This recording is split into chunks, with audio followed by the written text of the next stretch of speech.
Israel ఇరాన్ల మధ్య ఉద్రిక్త పరిస్థితుల వేళ భారత ప్రభుత్వం కీలక చర్యలు చేపట్టింది. అక్కడి నుంచి భారతీయులను తరలించేందుకు రంగం సిద్ధం చేసింది.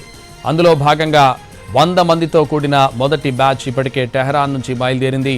అర్ధరాత్రి దాటిన తర్వాత వారు ఆర్మేనియాకు చేరుకుంటారని సమాచారం. ఇరాన్లో భారత్కు చెందిన వందలాది మంది విద్యార్థులు, పౌరులు ఉన్నారు. వారిని సురక్షిత ప్రాంతాలకు చేర్చేందుకు సహకరించాలని భారత ప్రభుత్వం చేసిన విజ్ఞప్తికి టెహరాన్ స్పందించింది. ఇజ్రాయెల్ బాంబు దాడులు కొనసాగిస్తుండటంతో భారత్లోని విద్యార్థుల కుటుంబ సభ్యులు తీవ్ర ఆందోళన వ్యక్తం చేస్తున్నారు. సుమారుగా 10,000 మంది భారతీయులున్నారని, అందులో 6,000 మంది వరకు విద్యార్థులేనని తెలుస్తోంది.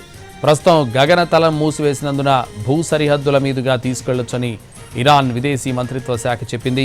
దీంతో ఆర్మేనియా, అజర్బైజాన్, తుర్కమిస్తాన్, ఆఫ్ఘనిస్తాన్ మీదుగా భారత్కు తరలించనున్నారు. టెహ్రాన్లోని భారతీయ విద్యార్థులు ప్రాణాలు అరచేతిలో పెట్టుకుని కాలం గడుపుతున్నారు. ఇజ్రాయెల్ సైనిక చర్య ప్రారంభించిన తొలి రోజున టెహ్రాన్ యూనివర్సిటీ ఆఫ్ మెడికల్ సైన్సెస్లో 140 మంది భారతీయ విద్యార్థులున్నారు. వారిని వర్సిటీ నుంచి సురక్షితంగా వెళ్లిపోవాలని అక్కడి సీనియర్ అధికారులు సూచించారు. రోజురోజుకి పరిస్థితులు క్షణక్షణానికి దిగజారిపోతున్నాయంటున్నారు Tehran medical sciences Islamic Azad యూనివర్సిటీలో MBBS చదువుతున్న విద్యార్థులు.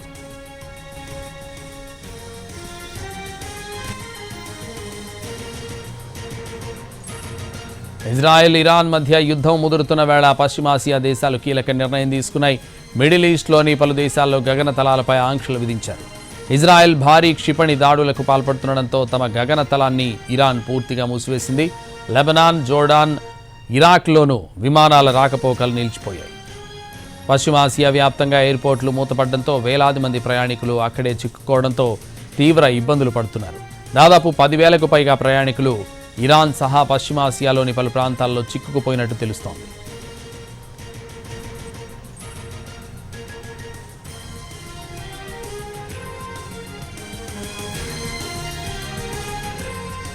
ఇజ్రాయెల్ ఇరాన్ మధ్య యుద్ధం ముదురుతున్న వేళ పశ్చిమాసియా దేశాలు కీలక నిర్ణయం తీసుకున్నాయి. మిడిల్ ఈస్ట్లోని పలు దేశాల్లో గగనతలాలపై ఆంక్షలు విధించారు. ఇజ్రాయెల్ భారీ క్షిపణి దాడులకు పాల్పడుతుండటంతో తమ గగనతలాన్ని ఇరాన్ పూర్తిగా మూసివేసింది. లెబనాన్, జోర్డాన్, ఇరాక్లోనూ విమానాల రాకపోకలు నిలిచిపోయాయి. పశ్చిమాసియా వ్యాప్తంగా ఎయిర్పోర్ట్లు మూతపడడంతో వేలాది మంది ప్రయాణికులు అక్కడే చిక్కుకోవడంతో తీవ్ర ఇబ్బందులు పడుతున్నారు. ఇదే విషయానికి సంబంధించి మరింత సమాచారం మా ప్రతినిధి రాజు లైవ్లో అందిస్తారు. రాజు. సంతోష్, ఇజ్రాయెల్ ఇరాన్ల మధ్య నెలకొన్నటువంటి ఏదైతే యుద్ధ పరిస్థితులు ఇప్పుడు ప్రపంచాన్ని మొత్తం కూడా టెన్షన్ పెట్టిస్తుంది. అయితే ఇంకా ఇరాన్లో ఉన్నటువంటి ప్రజలు మాత్రం తీవ్ర టెన్షన్ పడుతున్నారు. మరోవైపు ప్రాణాలను అరచేతిలో పెట్టుకొని పారిపోదామంటే కూడా వాళ్ళకు అవకాశం లేకుండా పోతుంది. ఇంకోవైపు ఏదైతే ప్రపంచవ్యాప్తంగా ఉన్నటువంటి పలు దేశాలకు సంబంధించినటువంటి స్టూడెంట్స్ అంతా కూడా టెహ్రాన్లో ఉన్నటువంటి మెడికల్ సైన్సెస్ యూనివర్సిటీలో ఉన్నారు. సో వాళ్ళంతా కూడా తమ స్వదేశాలకు వెళ్ళాలంటే ఏం చేయాలంటూ వాళ్ళ దేశాలకు సంబంధించినటువంటి ఎంబసీలను వేడుకుంటున్నటువంటి పరిస్థితి కనిపించింది.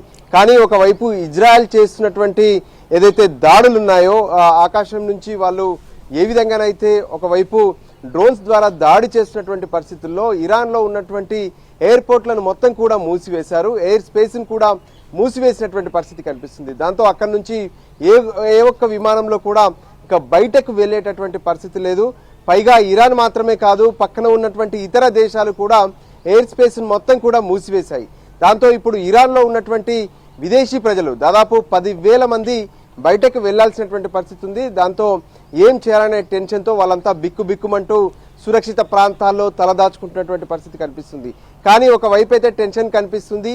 ఏ క్షణాన ఏం జరుగుతుంది, ఎక్కడి నుంచి ఏ బాంబు వచ్చి మీద పడుతున్నటువంటి టెన్షన్ ప్రస్తుతం ఇరాన్లో కనిపిస్తుంది. టెహ్రాన్ నగరం మొత్తం కూడా అత్యంత టెన్షన్ వాతావరణం కనిపిస్తుంది. అయితే ఒకవైపు భారత్కు సంబంధించినటువంటి విద్యార్థులు కూడా అక్కడ ఉన్నారు. దాంతో భారత్ కొన్ని ప్రయత్నాలు చేస్తుంది. అంటే ఎయిర్ స్పేస్ నుంచి ఎలాగూ కుదరదు కాబట్టి ఏదైతే భూ సరిహద్దు ప్రాంతాల నుంచి అయినా సరే తమ విద్యార్థులను, అక్కడ ఉన్నటువంటి భారతీయులను వెనక్కి తీసుకొచ్చేందుకు ప్రయత్నం చేస్తుంది. దాంట్లో భాగంగానే ఇప్పటికే 100 మందితో కూడినటువంటి భారతీయుల బృందంతో కూడినటువంటి ఒక టీం మొత్తం కూడా బయలుదేరింది. భూ సరిహద్దు ప్రాంతం నుంచి వీళ్ళంతా కూడా వస్తున్నటువంటి పరిస్థితి కనిపిస్తుంది. వాళ్ళు అక్కడ నుంచి ఏ విధంగానైతే టెహ్రాన్ నుంచి బయలుదేరితే వాళ్ళు ఖచ్చితంగా అక్కడ ఉన్నటువంటి ఆర్మేనియా, దాంతోపాటు అజర్బైజాన్, తుర్కమెనిస్తాన్, మరోవైపు ఆఫ్ఘనిస్తాన్ మీదుగా భారత్కు చేరుకోవాల్సి ఉంటుంది. సో దానికి సంబంధించి ఆ ప్రక్రియ అంతా పూర్తయితే ఫస్ట్ బ్యాచ్ అంటే ఆ 100 మంది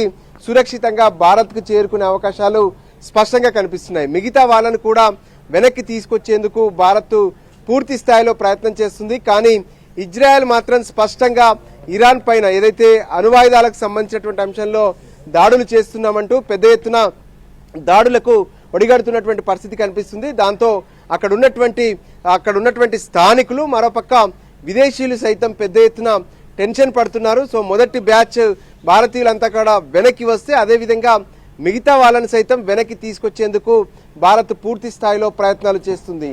Santosh. Right, thank you Raju.